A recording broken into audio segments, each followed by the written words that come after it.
بسم اللہ الرحمن الرحیم۔ السلام علیکم۔ 11 مارچ 2021 کے لحاظ سے سعودی عرب میں وبائی مرض کرونا کے 390 کیسز سامنے آئے ہیں، جبکہ 6 افراد انتقال بھی کر گئے ہیں۔ انا للہ و انا الیہ راجعون۔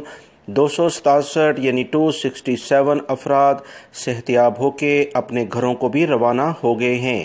سعودی وزارت صحت نے آج کی رپورٹ جاری کرتے ہوئے بتایا کہ وبائی مرض کرونا کی جو بھی صورتحال سعودی عرب میں چل رہی ہے وہ کچھ تسلی بخش نہیں۔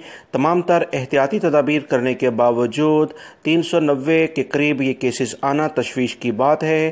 معاشرے کو چاہیے کہ احتیاطی تدابیر پر سختی سے عمل درآمد کریں۔ مزید جو اطلاعات انہوں نے شیئر کی ہیں اس کے مطابق ریاض ریجن سب سے زیادہ متاثر ہے۔ دوستو آپ کو بتاتا چلوں کہ 40% کے قریب آبادی سعودی عرب کی ریاض ریجن میں رہتی ہے، اسی لیے کیسز بھی یہاں پر زیادہ آتے ہیں۔ 164 کیسز یہاں پر سامنے آئے ہیں۔ ایسٹرن ریجن جو کہ دمام کا علاقہ ہے، 66 کیسز یہاں پر سامنے آئے ہیں۔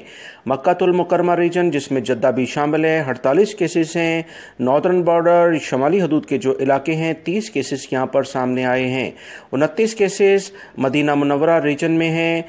اس کے علاوہ القصیم ریجن میں 15 ہیں، حائل ریجن میں 10 ہیں، اسیر ریجن، الجوف ریجن اور جزان ریجن میں 7 کیسز سامنے آئے ہیں، جبکہ نجران ریجن میں 3 کیسز ہیں، تبوک ریجن میں 2 ہیں، البحر ریجن میں بھی 2 کیسز ہیں۔ یاد رکھیں وبائی مرض کرونا کی جو بھی موجودہ صورتحال چل رہی ہے، انٹرنیشنل فلائٹس ابھی نہیں کھلیں، اس کے باوجود اسی کنڈیشن کو برقرار یہ چل رہی ہے۔ 300 ساڑھے 300 سے 400 کے قریب یہ کیسز روزانہ کی بنیاد پر آ رہے ہیں۔ انٹرنیشنل فلائٹس کے بارے میں باقاعدہ ایک اہم کمیٹی ابھی بھی تجزیہ کر رہی ہے۔ بہت امید ہے کہ تمام صورتحال انٹرنیشنل فلائٹس بند ہو جانے کی بنا پر بھی یہی چل رہی ہے تو کوئی لائعمل ایسا اختیار کیا جائے گا انشاءاللہ، جس کی خبر بہت جلد آئے گی۔ میں نے آپ کو جیسے بتایا تھا کہ 10 سے 15 مارچ بہت اہم ہے دوستو، اس بارے میں جو بھی اہم خبر آئے گی انشاءاللہ انٹرنیشنل فلائٹس کے بارے میں آپ سے فوراً شیئر کی جائے گی۔ ویڈیو لائک کر کے شیئر بھی کیجیے گا۔ السلام علیکم۔ بسم اللہ الرحمن الرحیم۔ السلام علیکم۔